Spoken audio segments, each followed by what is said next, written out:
Hi guys, today we're going to apply a basic configuration to a Cisco 2600 series router.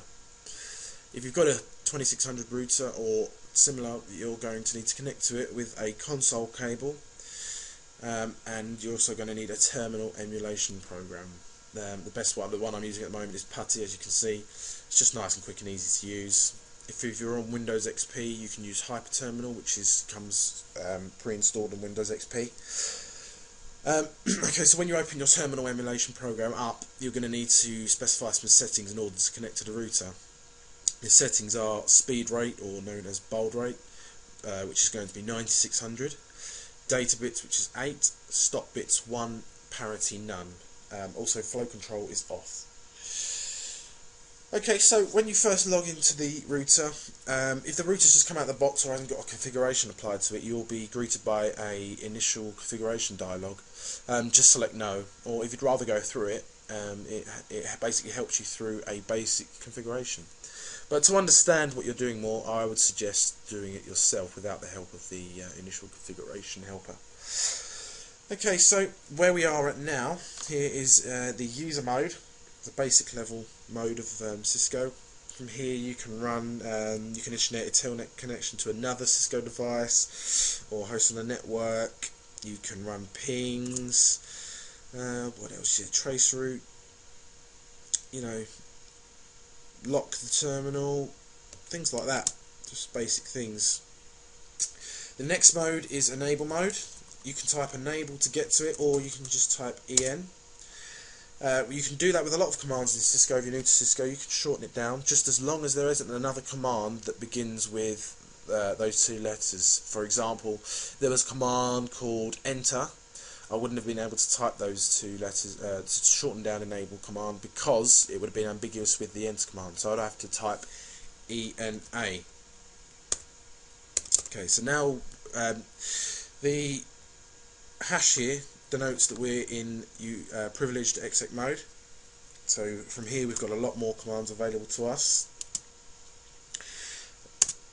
So ping, all that stuff, telnet still, and we've got show commands, which you can use to show different interfaces on the router or the configuration applied to the router. So for example, show run, it's going to be quite slow, it's quite an old router, will show you the whole configuration applied to the router at the minute.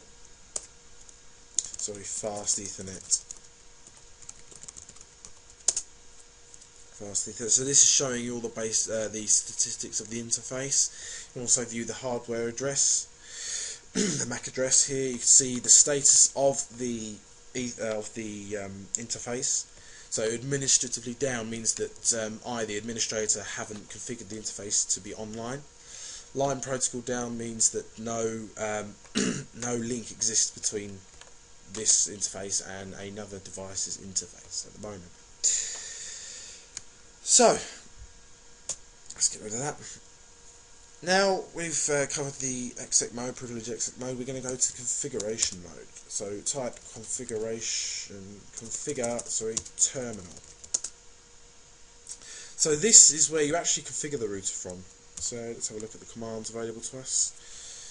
So from here we can configure interfaces, we configure passwords, the name of the router, routes, the routing protocol, loads of different, all the things that can be configured on the router can be configured here. VPNs, DHCP, all of that stuff. Okay, so now we're going to apply a basic configuration to our router. First of all, we're going to start off by changing the name of the router. So we use the hostname command to do this, and then just type your name afterwards. So I'm going to call it R1.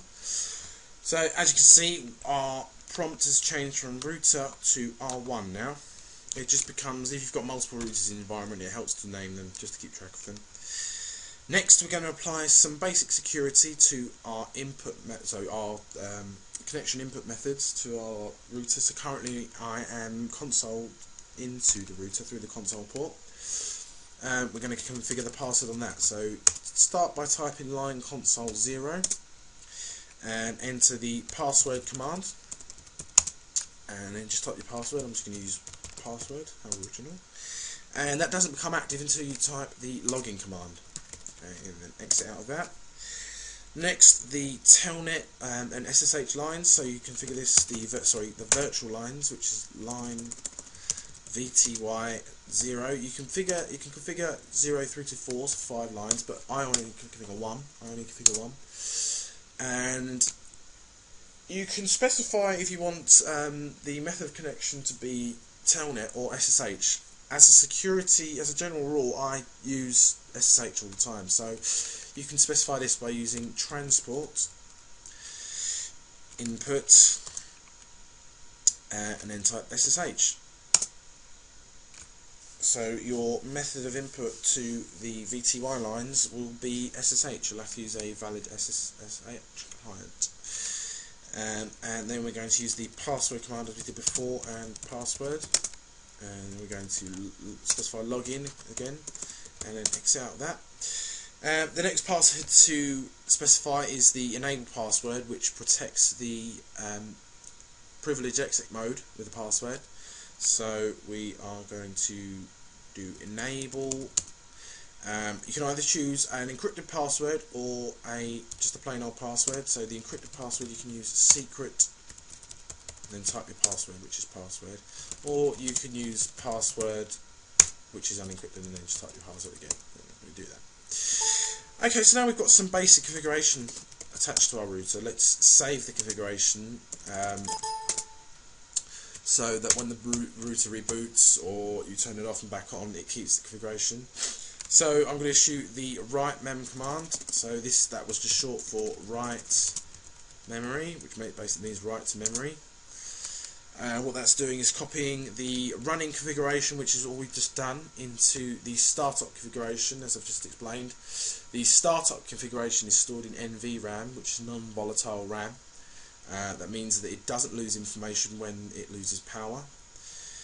And the running configuration is stored in RAM, which obviously we all know loses information when it loses power. Okay, so let me show you just quickly. Now I am at the user authentication stage, user mode authentication stage. So this is because I'm consoled into the router now. I've applied that password, so I'm just going to type that password in. So now I'm at the user mode. Now the enable password, which I set using the enable secret command. So now I'm at privilege exit mode. I'm going to go back into configuration mode. So now I'm going to apply some configuration to an interface, and I am going to do that to my interface fast Ethernet 0/0. So you may have one or more. It will, it will depend upon, it won't depend upon, to access the different interfaces you'll need to obviously specify different numbers. We're in interface configuration mode, and we are going to apply an IP address to our interface. IP address command, pretty straightforward, 192.168.1.1, 255.255.255.0. So that's just applied a basic IP address to our interface. Now I always like to give the interface some descriptive information, so that when you look at the interface using your show commands, you can see what the interface does or connects to. So let's just say connection to switch 1. It's not connecting to anything at the moment. And of course we need to bring the interface up out of administratively down, so no shutdown. Do that. I think it was already up. I've already brought it up. So if you enter that command and the interface is already down, you get a terminal message here saying the interface has come up, basically. So that's a basic configuration on our interface. Let's go and review that information. If we go all the way back to privilege exit mode, we're going to enter the command show IP interface brief. So as we can see that the fast Ethernet 0 is up, status up,